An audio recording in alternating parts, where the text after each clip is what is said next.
Hello दोस्तों, आज हम डिस्कस करेंगे प्रीवियस ईयर क्वेश्चन। हर क्वेश्चन इंपॉर्टेंट होगा, हर क्वेश्चन का एनालिसिस होगा, हर क्वेश्चन का पॉइंट ऑफ व्यू होगा। जो क्वेश्चन जिस पेपर में आया है आपको पता चल जाएगा और आपकी तैयारी में बेनिफिट होगा। चलिए क्लास को शुरू करते हैं।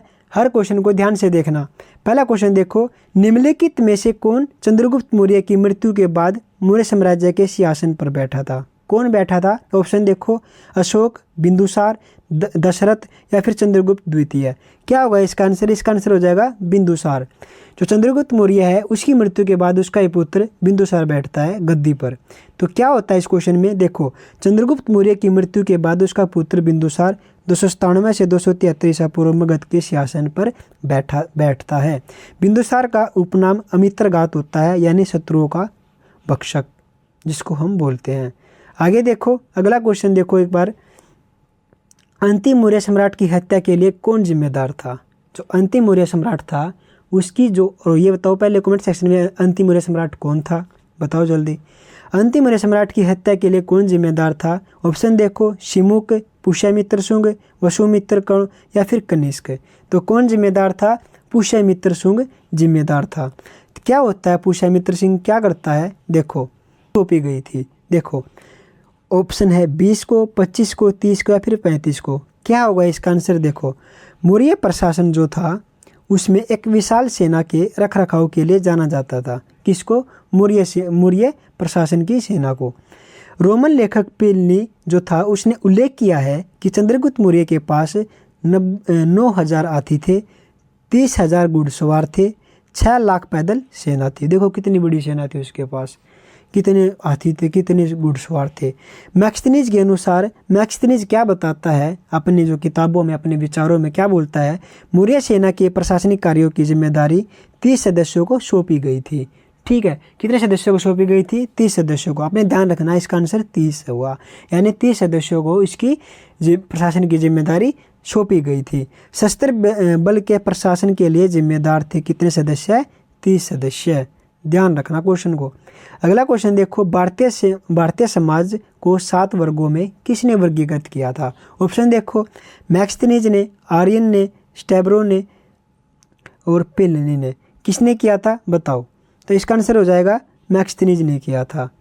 क्या किया मैक्सथनीज ने? देखो, मैक्सथनीज ने अपनी पुस्तक इंडिका में भारतीय समाज को 7 श्रेणियों में बांट दिया, जो इस प्रकार हैं।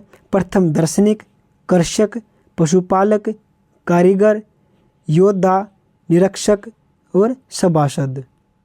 ठीक है, इनमें इन्होंने बांट दिया, 7 श्रेणियों में बांट दिया। मैक्सथनीज ने बताया, क्या बताया? कि भारतीय समाज के सामाजिक व्यवस्था में दास प्रथा नहीं पाया जाता, यानी जो दास प्रथा है वो बिल्कुल भी देखने को नहीं मिलती थी उस टाइम पे, या मैक्सथनीज जो बता रहा है। ठीक है, अगला क्वेश्चन देखो, अशोक के अभिलेखों के अनुसार निम्नलिखित में से कौन सा मगध साम्राज्य का एक प्रांतीय केंद्र नहीं था? ऑप्शन देखो, तोसली, उज्जैनी, इंद्रप्रस्थ, तक्षशिला। क्या होगा इसका आंसर? देखो दोस्तों, इसका आंसर हो जाएगा इंद्रप्रस्थ। क्या होता है इंद्रप्रस्थ में? देखो, अशोक के शिलालेखों के अनुसार इंद्रप्रस्थ मगध साम्राज्य का प्रांतीय केंद्र नहीं था, बिल्कुल भी नहीं था। ठीक है, अशोक मौर्य वंश का राजा था। इसने 14 शिलालेखों का निर्माण करवाया था, जिसमें से राज्य के प्रशासन की नीतियों को भी बताया जाता है। ठीक है, ध्यान रखना। आगे क्वेश्चन देखो, निम्नलिखित में से कौन सा ग्रंथ मौर्य साम्राज्य के काल के प्रशासनिक और सैन्य संगठन का सूक्ष्म विवरण देता है? तो क्या होगा? ऑप्शन देखो, शुल्ब सूत्र, बृहद संहिता, अर्थशास्त्र या फिर नीतिसार। क्या देता है? जो प्रशासनिक काल है और सैन्य संगठन का जो सूक्ष्म विवरण है वो कौन देता है? बताओ कौन सा ग्रंथ देता है? तो इसका आंसर हो जाएगा अर्थशास्त्र। क्या होता है अर्थशास्त्र? किसके द्वारा लिखा जाता है? तो ये देखो, कौटिल्य का अर्थशास्त्र मौर्य साम्राज्य के काल के प्रशासनिक और सैन्य संगठन का सूक्ष्म विवरण देता है। ध्यान रखना, कौटिल्य ने राज्य के सप्तांग सिद्धांत के साथ अंग निर्दिष्ट किए। राजा, अमात्य, जनपद, दुर्ग, कोश, सेना और मित्र में विभाजित किया, निर्दिष्ट किए गए 7 अंग। ठीक है, ध्यान रखना क्वेश्चन को।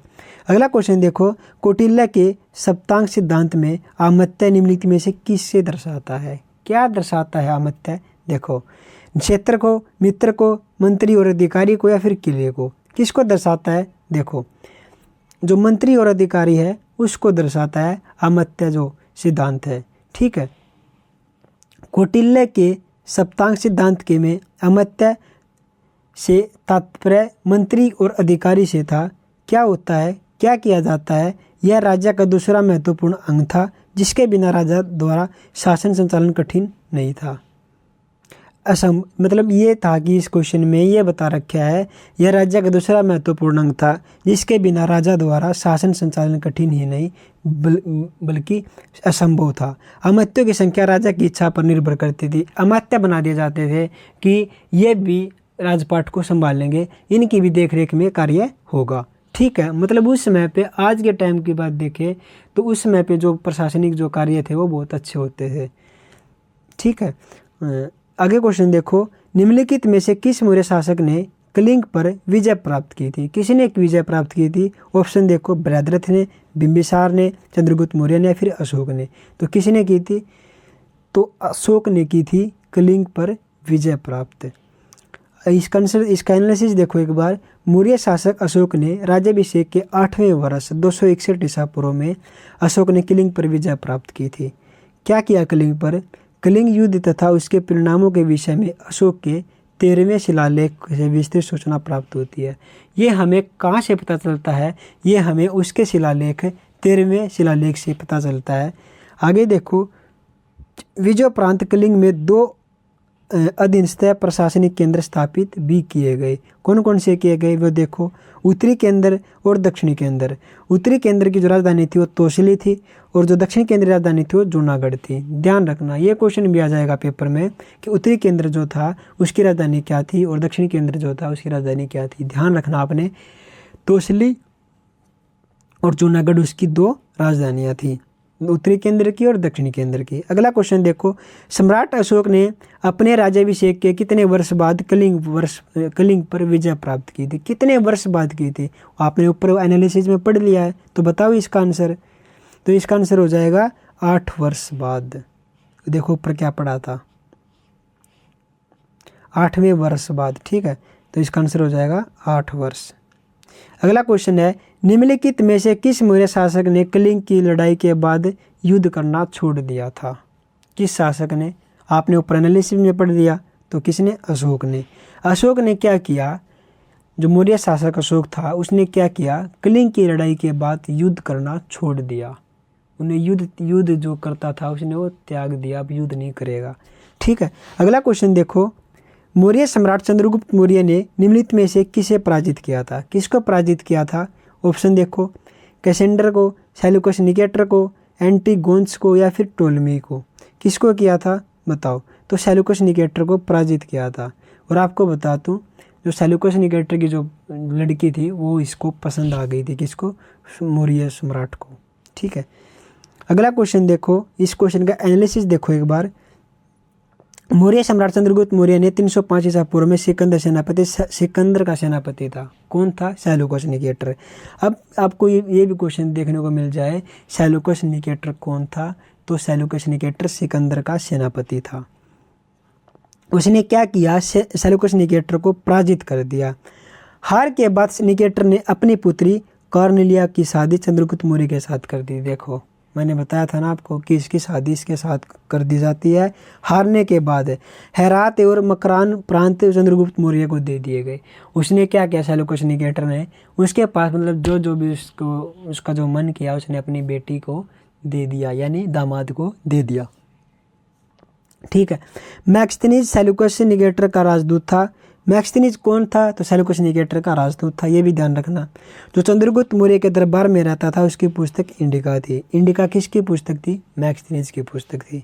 ध्यान रखना। आगे देखो, अगला क्वेश्चन, किस योद्धा ने 322 ईसा पूर्व में कौटिल्य की सहायता से अंतिम नंद शासक गणानंद को पराजित किया था? किसको किया था? ऑप्शन देखो, कालाशोक को, अशोक को, अकबर को या चंद्रगुप्त मौर्य को। तो किसको पराजित किया? चंद्रगुप्त मौर्य को पराजित किया।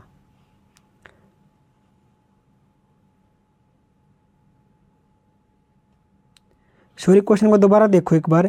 किस योद्धा ने 322 ईसा पूर्व में कौटिल्य की सहायता से अंतिम नंद वंश गणानंद को पराजित किया। सॉरी, क्वेश्चन ये था किसने पराजित किया, तो चंद्रगुप्त मौर्य ने पराजित किया। किसको किया? गणानंद को किया। क्वेश्चन थोड़ा गलत पढ़ा गया था ये, तो ठीक कर लेना। 322 ईसा पूर्व में कौटिल्य की हेल्प से, किसकी हेल्प से? कौटिल्य की हेल्प से क्या करता है चंद्रगुप्त मौर्य? गणानंद को हरा देता है। ठीक है, इस क्वेश्चन का एनालिसिस देखो एक बार। चंद्रगुप्त मौर्य ने मौर्य वंश की नींव रखी थी। चंद्रगुप्त मौर्य ने 322 से 321 ईसा पूर्व में अपने गुरु चाणक्य, जिन्हें कौटिल्य और विष्णुगुप्त में नाम से जाना जाता है, की सहायता से मगध साम्राज्य पर अपना आधिपत्य स्थापित किया। जहां नंद वंश के राजा गणानंद का शासन था, उसके साथ ही मगध नंद वंश का पतन हुआ और विशाल मौर्य साम्राज्य का उदय भी हुआ। किसका उदय हुआ? मौर्य साम्राज्य का उदय हुआ। उसने क्या किया? गणानंद को हरा दिया। उसके बाद क्या होता है? इसने अपनी राजधानी पाटलिपुत्र को बनाया, जिसे वर्तमान में पटना बिहार के नाम से हम जानते हैं। ध्यान रखना है इस क्वेश्चन को। अगला क्वेश्चन देखो, नीचे दिए गए कथनों से कौन सा कथन सही है? ऑप्शन देखो, अशोक के अधिकांश शिलालेख ब्राह्मी लिपि में लिखे गए थे। क्या यह बात सही है? सोचो आप। चाणक्य के कई विचार अर्थशास्त्र नामक पुस्तक में लिखे गए हैं। क्या यह बात सही है? तो इसका आंसर हो जाएगा 1 और 2 दोनों सही हैं। जो अशोक के अधिकांश शिलालेख ब्राह्मी लिपि में ही लिखे गए हैं। दूसरा है विचार जो अर्थशास्त्र में है वो लिखे गए हैं। दोनों क्वेश्चन, दो जो पॉइंट है दोनों ठीक हो जाएंगे। इस क्वेश्चन का एनालिसिस देखो एक बार। अशोक के शिलालेख कई लिपि में लिखे में मिलते हैं, जैसे कि ब्राह्मी, ग्रोष्ठी, अरमाइक आदि, जिसमें सर्वाधिक ब्राह्मी लिपि में ही है। जो अशोक के शिलालेख हैं वो अधिक से अधिक तो ब्राह्मी लिपि में ही है, लेकिन इसके अलावा भी हमें उसमें कई लिपियाँ देखने को मिलती हैं, जैसे कि ब्राह्मी, ग्रोष्ठी, अरमाइक। ठीक है, ध्यान रखना।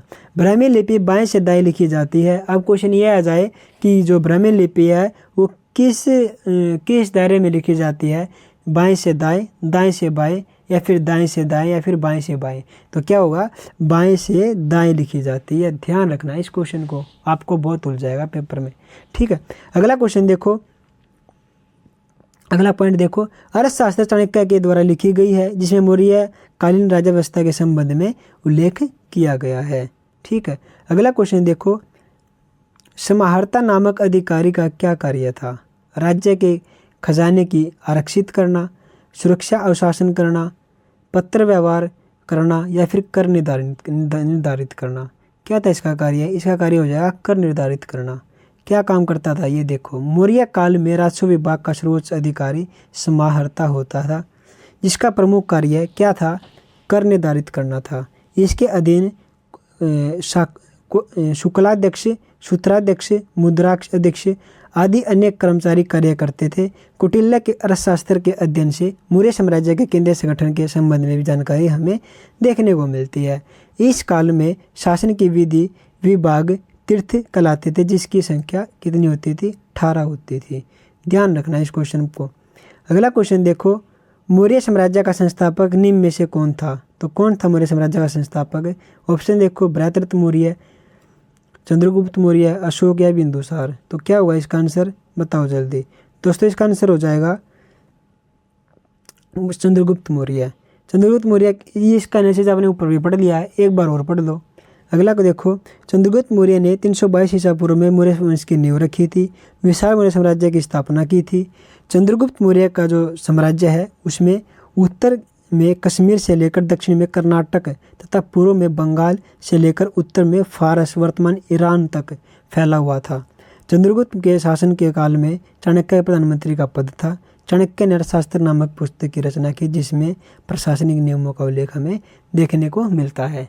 दोस्तों, कैसे लगे आपको क्वेश्चन? कमेंट सेक्शन में जरूर बताइएगा। अपना पॉइंट जरूर दीजिएगा, अपने व्यू जरूर दीजिएगा कमेंट बॉक्स में, ताकि मुझे पता चल सके जो क्लास चल रही है वो आपके लायक है भी या नहीं, क्या आपको इससे फ़ायदा मिल भी रहा है या नहीं। बस इतना इस वीडियो में, अपना व्यू जरूर दीजिएगा।